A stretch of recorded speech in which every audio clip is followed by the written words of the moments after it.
আজকে বানাবো একটা পটলের ইউনিক রেসিপি। চলুন তাহলে রেসিপিটা শুরু করা যাক। প্রথমে কড়াইয়ে দিয়ে দিলাম সাদা তেল। আপনারা চাইলে সর্ষের তেলও করতে পারেন। আমি এখানে সাদা তেল দিয়েছি। তেলটা ভালো মতো গরম হয়ে গেছে।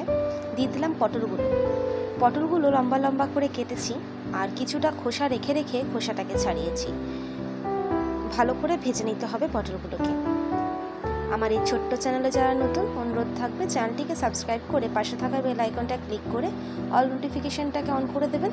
তাহলে যে কোনো রেসিপির ভিডিও পোস্ট করার সাথে সাথে আপনার কাছে নোটিফিকেশন আপনি পেয়ে যাবেন। পটলগুলোকে একই রকমভাবে উল্টে দিয়ে ঢাকা দিয়ে রেখে দিলাম যেন সেই পিঠটা ভালো মতো ভাজা হয়ে যায়। চলুন ততক্ষণ আমরা একটা মশলার পেস্ট বানিয়ে নেব। দিয়ে দিয়েছি 2 চামচের মতো পোস্ত, 2 চামচ সাদা কালো সর্ষে মিক্স করে, কাঁচা লঙ্কা আর নারকেল কুচি। এটা ভালো করে একটা ফাইন পেস্ট বানিয়ে নেব। ওইদিকে একটা পিঠ ভালো মতো ভাজা হয়ে গেছে।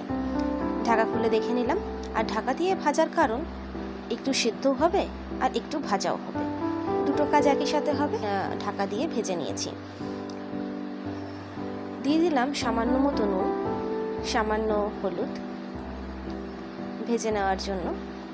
নুন দিলে আর হলুদ দিলে ভাজাটা খুব তাড়াতাড়ি হয়ে ওঠে।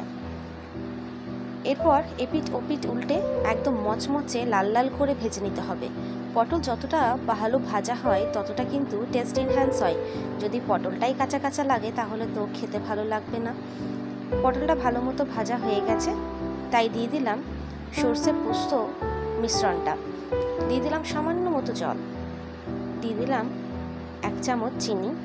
এরপর কষিয়ে কষিয়ে আমাদেরকে পটল এবং এই যে পেস্টটা রয়েছে সর্ষে পোস্ত, সেটাকে একদম মাখো মাখো গায়ে করে নিতে হবে।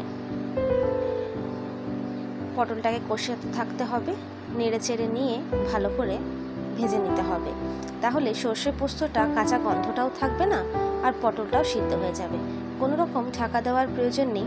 এইভাবেই নেড়ে চেড়ে নিয়ে ভালো করে রান্নাটা করে নিতে হবে। এই পটলের রেসিপিটা থাকলে কিন্তু জাস্ট জমে যায়। তাই চেষ্টা করবেন যখনই ভাতের জন্য চাল দিচ্ছেন জলে, তখনই 2 মুঠো চাল বেশি দেওয়ার। কারণ কেউ যদি পছন্দ করে না পটল খেতে, সেও কিন্তু এই পটলের রেসিপিটা ছাড়বে না। অবশ্যই সেও খাবে, এতটাই সুস্বাদু হয় খেতে। অবশ্যই আপনারা বাড়িতে একবার ট্রাই করবেন এবং আমাকে কিন্তু জানাতে ভুলবেন না। চলুন দেখা হচ্ছে পরের ভিডিওতে নতুন রেসিপির সাথে। সুস্থ থাকবেন, ভালো থাকবেন, সাবধানে থাকবেন আর অবশ্যই বানিয়ে দেখার পর কেমন হয়েছে আমাকে জানাবেন। ধন্যবাদ।